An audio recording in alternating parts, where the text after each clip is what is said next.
নমস্কার। বেদবাণীর 297 নম্বর চিঠিটা 127 নম্বর পাতা থেকে পড়ছে। এটা বেদবাণীর প্রথম খণ্ড। ঠাকুর লিখেছেন আশ্রিতজনকে, প্রারব্ধ সূত্রে যাহা যাহা সংসারের সুখ দুঃখ আধি ব্যাধি উৎকর্ষণ হয় তাহা জীবের মঙ্গল করিয়া থাকে। আমি আরেকবার বলি, প্রারব্ধ সূত্রে যাহা যাহা সংসারের সুখ দুঃখ আধি ব্যাধি উৎকর্ষণ হয় তাহা জীবের মঙ্গল করিয়া থাকে। একটা বাক্য আমি বললাম, কিন্তু কতটুকু বুঝলাম সেটা আমি আমার ধারণার মধ্যে আসলো না যে এটা যে ঠাকুর লিখলেন আশ্রিতজনকে কেন লিখলেন। ঠাকুর লিখেছেন প্রারব্ধ সূত্রে। প্রারব্ধ হচ্ছে অদৃষ্ট অনুযায়ী আমার যা ভোগ সেটা শুরু হয়েছে, সেই সূত্র ধরে সেই উপলক্ষে বা সেই কারণে যাহা যাহা যা যা সংসারের সুখ দুঃখ, এই যে সংসারে আমরা আমাদের প্রারব্ধ ভোগ শুরু হয়েছে, এই সংসারে আমার অদৃষ্ট অনুযায়ী যা সুখ দুঃখ আধি ব্যাধি, আদি হচ্ছে মানসিক ব্যাধি, মানসিক ও দৈহিক যে ব্যাধি এটাকে বলে, বা যে পীড়ন এটাকে বলে আধি ব্যাধি। এই আধি ব্যাধি উৎকর্ষণ হচ্ছে বৃদ্ধি পায়, আধিক্য ঘটে, উৎকর্ষণ হয়, তাহা জীবের মঙ্গল করিয়া থাকে। এই যে আমাদের প্রারব্ধ ভোগ করতে গিয়ে যে নানান রকমের সুখ দুঃখ বা মানসিক ও দৈহিক যে পীড়ন ঘটে, পীড়নের সৃষ্টি হয়, এগুলো হচ্ছে জীবের মঙ্গল করিয়া থাকে। এইগুলি হবে, প্রারব্ধ ভোগ করতে গেলে আমাদের জীবনে এইগুলি হবে।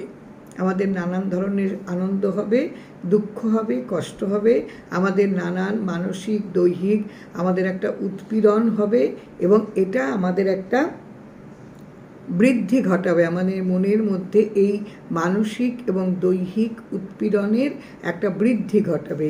এগুলি হচ্ছে জীবের মঙ্গল করিয়া থাকে। ভগবান সর্বমঙ্গলময়। ঠাকুর হচ্ছে সব সময় তিনি প্রত্যেকের মঙ্গল করেন, তিনি মঙ্গলময়। এটা হচ্ছে সবচেয়ে বড় কথা, ভগবান হচ্ছে মঙ্গলময়। সততই জীবের পরিত্রাণের জন্য তিনি সর্বদা জীবের নিকট নিকট প্রকাশ করিয়া থাকেন। আবার বলি, ভগবান সর্বমঙ্গলময়, সততই সব সময় জীবের পরিত্রাণের জন্য,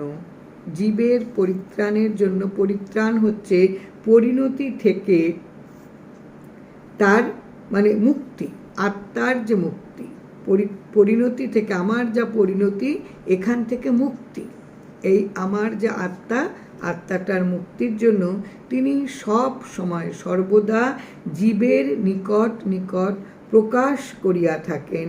তিনি সব সময় জীবের নিকট, সব সময় তিনি উজ্জ্বল হয়ে থাকেন। একটা চেতনার আলো যেন তিনি সব সময় ছড়িয়ে রাখেন।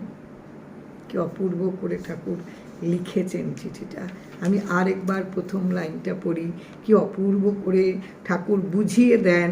ঠাকুর প্রত্যেকটা মুহূর্তে প্রত্যেক আশ্রিত জনকে মনের তৈরি হওয়ার জন্য যেন একেবারে নির্দেশিকা দিয়ে রাখেন, যেমন কেমন করে এই দুর্গম পথ আমি অতিক্রম করতে পারবো। তিনি বলছেন, প্রারব্ধ সূত্রে যাহা যাহা সংসারের সুখ দুঃখ আধি ব্যাধি উৎকর্ষণ হয় তাহা জীবের মঙ্গল করিয়া থাকে। যা যা হয় এই প্রারব্ধে অনুযায়ী, আমার অদৃষ্ট অনুযায়ী যা কর্মফল আমার শুরু হয়েছে, এটা আমাকে কখনো সুখ দেয়, কখনো দুঃখ দেয়, কখনো নানান রকম মানসিক এবং দৈহিক আমাকে পীড়ন দেয়, উৎপীড়িত আমি হই আর কি। এই এটা আমার একটা আধিক্য ঘটে, এই উৎপীড়নের একটা অস্থিরতা ঘটতে থাকে, আধিক্য ঘটে, এটা কিন্তু জীবের মঙ্গল করিয়া থাকে। এইগুলি ঘটা তার মানে হচ্ছে এর পরবর্তীকালেই হচ্ছে জীবের মঙ্গল হয়। ঠাকুর ভগবান হচ্ছে সর্বমঙ্গলময়, তিনি সব সময় প্রত্যেকের মঙ্গল করে থাকেন। সততই জীবের পরিত্রাণের জন্য তিনি সর্বদা জীবের নিকট নিকট প্রকাশ হইয়া থাকেন। তিনি কখনোই তার আশ্রিত জনের কাছ থেকে তিনি কখনো সরে থাকেন না। ভগবান হচ্ছে সর্বমঙ্গলময়। তিনি কি করেন, তিনি জীবের এই যে পরিণতি, এই পরিণতি থেকে আত্মার মুক্তির জন্য তিনি সব সময় প্রত্যেকটা জীবের কাছে কাছে তিনি একেবারে চেতনার আলো দিয়ে উজ্জ্বল হয়ে তিনি তাদের মধ্যে থাকেন প্রত্যেক সময়। বাসনা সংকুলে জীবের আবদ্ধ থাকায় দেখতে পারে না। মানুষ বুঝতে পারে না কেন? মানুষের ভীষণ কামনা বাসনা, ভীষণ চাওয়া পাওয়া, এই বাসনার সংকুলে মানে একটা পরিপূর্ণতা, বাসনায় পরিপূর্ণ মানুষের মন, জীবে মানে আমাদের এই আত্মা, আমরা একটা আবদ্ধ হয়ে থাকি সব সময় কামনা বাসনার একটা পরিপূর্ণতায়, একটা মানে তার সব সময় সেটা একটা মিশে থাকে আমাদের মধ্যে, এটার মধ্যে আমরা একটা আবদ্ধ হয়ে থাকি। ফলটায় কি হয়, আমরা কিন্তু আসল জিনিসটা কখনো খুঁজে পাই না, আসল জিনিসটা আমরা বুঝতে পারি না।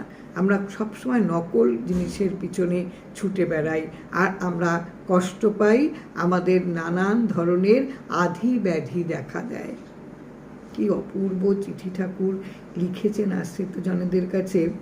সর্বদা ভগবানের স্মরণ করিতে করিতে চিত্ত শোধন হইয়া দিব্য চক্ষুর বিকাশ হয়, পরে ভগবানের স্বরূপ দর্শন হইয়া আর এই ভ্রান্তিমূলক সংসার বন্ধন, জন্ম মৃত্যু, সুখ দুঃখাদি থাকে না। আরেকবার বলি, বাসনার জন্য আমরা বুঝতে পারি না যে ঠাকুর আমাদের সঙ্গে সব সময় থাকেন। তিনি কখনোই তার আশ্রিত জনকে তিনি কখনোই ছেড়ে থাকেন না, সব সময় তিনি আমাদের থাকেন। আমাদের পরিত্রাণের জন্য, আমাদের আত্মার মুক্তির জন্য তিনি সব সময় আমাদের সঙ্গে থাকেন। তিনি সর্বমঙ্গলময়, আমরা তাকে বুঝতে পারি না। এবার ঠাকুর বলছেন, তার জন্য তুমি কি করবে, তোমার কি করার আছে? সব সময় তুমি ভগবানের স্মরণে তুমি নিজেকে রাখো। সব সময় তোমার কি হবে, তুমি প্রতিটি মুহূর্তে তুমি ভগবানকে স্মরণ করো। এই ভগবানকে স্মরণ করতে করতে কি হবে, তোমার চিত্ত মানে তোমার মানসিকতা শোধন, এটা পরিশোধিত হবে, এটা ধুয়ে মুছে যাবে। হয়ে গিয়ে কী হবে, দিব্য চক্ষুর বিকাশ হবে। তোমার যে জ্ঞান চক্ষু, তোমার যে ভেতরের যে একটা, যেটাকে তুমি চোখ বন্ধ করে রেখেছো, যেটাকে তুমি ঘুম পাড়িয়ে রেখেছো, এটা জেগে উঠবে। দিব্য চক্ষুর বিকাশ হবে, প্রকাশ পাবে, তোমার দিব্য চক্ষু প্রকাশ পাবে। পরে কী হবে, পরে তুমি ভগবানের স্বরূপ দর্শন করিয়া আসল যে প্রকৃতি, ভগবানের যে আসল জিনিসটা, সেটা তুমি বুঝতে পারবে, সেটা তুমি দেখতে পাবে। দেখতে পেয়ে কি হবে, এই যে ভ্রান্তিমূলক সংসার, এই যে গোটা সংসারটাই যে ভুলে ভরা, কপটতায় ভরা, অসত্য, সবটুকু তোমার কাছে এসে ধরা দেবে, তুমি বুঝতে পারবে। বুঝতে পারলে এই যে সংসারের যে বন্ধন, যেটা তোমাকে সবসময় আটকে রাখে, আবদ্ধ করে রাখে, এখান থেকে তুমি কি হবে, এই বন্ধনে, সংসারের বন্ধনে এই যে জন্ম মৃত্যু, সুখ দুঃখ, এগুলি তোমার ভেতরে আর কখনো থাকবে না। তুমি ভগবানকে স্মরণ করতে পারলে, এইগুলি তো হচ্ছে একেবারে নিয়ম অনুযায়ী, প্রাকৃতিক নিয়মে এইগুলি পর পর পর পর হবে। এগুলি তোমার তুমি যদি আবদ্ধ রাখো সংসারের গণ্ডির মধ্যে নিজেকে, তাহলে তুমি কখনো এখান থেকে বেরোতে পারবে না। কিন্তু তুমি যদি ভগবানকে স্মরণ করো, ভগবানকে নিয়ে তুমি যদি সবসময় পথ চলো, তাহলে তোমাকে এই ব্যাধিগুলো তোমার মধ্যে থাকবে না। তুমি তখন কী হবে, তখন তুমি ভগবানকে স্মরণ করতে করতে তোমার ভেতরে একটা দিব্য চক্ষু তোমার ভেতরে খুলে যাবে। পুরো তোমার যে একটা ভেতরে জ্ঞানের আলো, যে একটা চেতনার আলো, এটার প্রকাশ ঘটবে। এটার প্রকাশ ঘটলে তুমি আসল ভগবানের কি স্বরূপ তুমি সেটা বুঝতে পারবে। এগুলো অনেক সাধনা, আজকে বলা হলো কালকেই পারা যাবে, কখনোই তা নয়।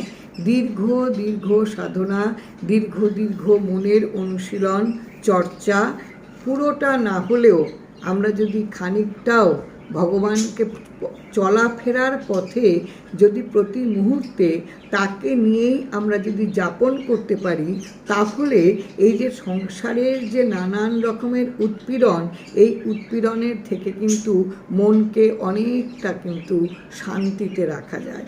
এটা কিন্তু ভীষণ সত্যি, এটা কিন্তু একেবারে প্রমাণিত সত্য। এমন এমন অনেক ঘটনা ঘটে যে ঘটনার জন্য একেবারে মনে হয় যেন এই আর বোধহয় একটা পাও এগুতে পারা যাবে না। কিন্তু যদি আমার আরাধ্য দেবতাকে নিয়ে আমি যদি বাস করতে পারি, তাকে যদি স্মরণ করতে পারি, তাকে যদি নিয়ে আমি পথ চলতে পারি, আমার মনে হয় এই যে কঠিন পথ চলা যে কষ্টকর, এই কষ্টকরের মধ্যেও তিনি শক্তি দেবে কি করে এই কঠিন পথ আমি চলতে পারবো। তিনি কিন্তু শক্তি দেবেন। এই জন্যই ভগবানকে দয়াময় বলিয়া বেদে প্রকাশ করিয়াছে। ভগবানকে সব সময় দয়াময়, মানে তিনি হচ্ছেন দয়ালু, তিনি প্রত্যেককে কৃপা করেন, তিনি হচ্ছেন কৃপাময়। এটা বেদে বলেছে। বেদ অর্থ হচ্ছে জ্ঞান, বেদ অর্থ হচ্ছে জ্ঞান। এই বেদের যে ঋষিগণ তারা কি করেছেন, তারা ধ্যানস্থ হয়ে ভগবানের মানে ঈশ্বরের বাণীগুলোকে লিখে রেখেছেন। এই বাণীগুলোকে সমস্ত ধীরে ধীরে তারা লিপিবদ্ধ করেছেন। এটাই হচ্ছে বেদ। এই বেদেতেই লেখা আছে ভগবান হচ্ছে দয়ালু। তাহলে ভগবান বারবার করে ঠাকুর বলছেন, তুমি প্রত্যেকটা মুহূর্তে তুমি ভগবানকে স্মরণ করো। তাহলে যিনি দয়ালু, যিনি কৃপাময়, যিনি সবসময় আমাদের একেবারে আগলে রাখার জন্য তিনি দুটো হাত বাড়িয়ে রয়েছেন, অথচ আমরা যার কোনো সত্যতা নেই, যা নিত্য নয়, এরকম জিনিসের পেছনে নিজেদেরকে আবদ্ধ করে রাখি এবং তাতেই বুঁদ হয়ে থাকি। এর ফলে আমাদের যে ভেতরে উৎপীড়ন হয়, যে আধি ব্যাধি তৈরি হয়, মানসিক দৈহিক যে পীড়ন হয়, এই পীড়ন আমরা সহ্য করতে পারি না, আমরা ক্লান্ত হয়ে পড়ি। কিন্তু তবুও কিন্তু আমাদের মনের মধ্যে আসে না যে এই বাহ্যিক যে উপাচার, যে আড়ম্বর, এই আড়ম্বরগুলি কোনোটাই নিত্য নয়, কোনোটাই সত্য নয়, আজ আছে কাল নেই।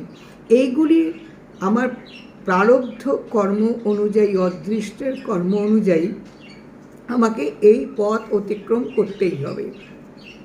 কিন্তু এই পথ অতিক্রম করতে গিয়ে যাই বাধা আসুক না কেন, আমি যদি ভগবানকে স্মরণ করে পথটা চলি, তাহলে এই মানসিক দৈহিক উৎপীড়নের হাত থেকে আমি অনেকটা রেহাই পাব। এত সহজ সরল যে সত্য, এই সত্যকে মানতে আমাদের কামনা বাসনায় পরিপূর্ণ মন রাজি হয় না। আমাদের মনে হয় যে এগুলো আমার ঠিক নয়, আমার যা চাই আমি এক্ষুনি সেটা আমার অর্জন করতে হবে, যা আমার ইচ্ছে, আমার যা কামনা, তা আমার এক্ষুনি সেটাকে লব্ধ করতে হবে, ওটা আমার আমার এখনই পেতে হবে। কিন্তু তার জন্য আমাদের অনেক কষ্ট ভোগ করতে হয়। অথচ আমার অদৃষ্টে নেই, আমি যা চাই আমি তা পাবো। তবুও কিন্তু আমরা সেটার পিছনেই ছুটে বেড়াই। এত সহজ কথাগুলি যদি আমরা একটু ভেবে নিই, বুঝে নিই যে আমার অদৃষ্ট অনুযায়ী যা কর্মফল, সেটা আমার প্রতিদিনের প্রতি মুহূর্তে আমাকে ওটাকে নিয়ে নিয়ে পথ চলতে হবে। কেননা আমার প্রারব্ধ ভোগ শুরু হয়ে গেছে। এই প্রারব্ধ ভোগ যে শুরু হয়ে গেছে, আমার যা অর্জিত কর্মফল, এই কর্মফল যদি আমি শোধ করতে না পারি, তাহলে কিন্তু আমার পক্ষে মুক্ত হওয়া সম্ভব নয়। ঠাকুর আমাদের মুক্ত করতে এসেছেন। তাহলে তারই দেওয়া কৃতকর্মগুলো, তারই দেওয়া যা কাজ, এই কাজগুলো যদি আমরা সম্পূর্ণ না করি, ফাঁক রেখে যাই, তাহলে আমাদের মুক্তি পাওয়া সম্ভব নয়। তাহলে এই কাজগুলোকে আমাদের একেবারে শেষ করতে গেলে কি হবে? ভগবানকে স্মরণ করতে হবে, নাম করে যেতে হবে। তাকে স্মরণ করতে করতে যদি আমরা এই কাজগুলি করি, তাহলে আমাদের কোনো উৎপীড়ন আমাদের অস্থির করে দিতে পারবে না। কেননা তিনি হচ্ছেন সর্বমঙ্গলময়, তিনি হচ্ছেন দয়ালু, তিনি কৃপা করবেন, আমাদের এই কঠিন পথ চলার জন্য তিনি শক্তি দেবেন। এবং তিনি কি সুন্দর, মানে কি অপূর্ব চিঠি, সর্বদা ভগবানের স্মরণ করিতে করিতে চিত্ত শোধন করিয়া দিব্য চক্ষুর বিকাশ হয়। এটা তো ভীষণ সত্যি। একটা ভালো ভগবানকে যদি আমি স্মরণ করি, তাহলে কী হবে? আমার সবসময় মনের মধ্যে একটা কিন্তু আমার বিকাশ ঘটবে। আমার যে মানসিকতা, আমার যে চিত্ত, আমার যে মন, এই মনটার কিন্তু একটা মানে প্রকাশ পাবে, একটা আলো দেখা দেবে। কিন্তু আমি যদি সবসময় অনেক মানে আড়াল আবডাল করে অনেক মানে কটু জিনিসগুলো, কূট জিনিসগুলোকে নিয়ে যদি আমি মনের মধ্যে সেটাকে নিয়ে বসত করি, তার যা শান্তি, আর আমি যদি ভগবানকে স্মরণ করে পথ চলি, তার যা শান্তি, দুটো তো অনেক তফাৎ। এবং যে জিনিসটাকে অবলম্বন করে কামনা বাসনায় স্থির হয়ে যে আমরা পথ চলি, তাতে করে তো আমরা কখনো শান্তি পাই না, তাতে করে আমাদের কখনো শান্তি হয় না। কাজে এই কামনা বাসনাগুলি দূর হবে তখনই, যখন আমরা আমাদের চিত্তকে যখন আমরা একেবারে শোধন করতে পারবো, তখনই কিন্তু কামনা বাসনা আমাদের দূর হবে। আমরা তখন ভগবানকে স্মরণ করতে পারবো, এবং ভগবানকে স্মরণ করলে তিনি দয়ালু, তিনি আমাদের উদ্ধার করে দেবেন। একদম আমাদের চলার পথ তিনি একেবারেই। তো এই যে ভুল, এই যে ভ্রান্তিমূলক যে সংসারের বন্ধন, এই বন্ধন থেকে কিন্তু আমাদের আবদ্ধ করে রাখতে পারবে না। অপূর্ব চিঠি ঠাকুর লিখেছেন। এবং বেদে আছে ভগবান দয়ালু, তিনি দয়ালু, তিনি সবসময় আমাদের কৃপা করবেন, এটা নিশ্চিত। তাহলে আমাদের একেবারে মানে আসল যেটা নির্যাসটুকু যদি আমি এখান থেকে নিই, তাহলে একেবারে পরিষ্কার কথা হচ্ছে, সংসারের বন্ধন থেকে নিজেকে মুক্ত করতে গেলে আগে চিত্তকে শোধন করতে হবে। প্রতিদিনের এই বেদবাণীর প্রত্যেকটা চিঠিকে দিয়ে যদি একেবারে মনের মধ্যে যদি পরতে পরতে তাকে যদি রাখতে পারা যায়, তাহলে কিন্তু এই যে আমাদের চিত্ত, এই চিত্তটা কিন্তু শোধন হবে। তিনি আমাদের পথ দেখাবেন এবং আমরা কিন্তু উদ্ধার পাব, মুক্ত হব। জয় রাম, জয় রাম।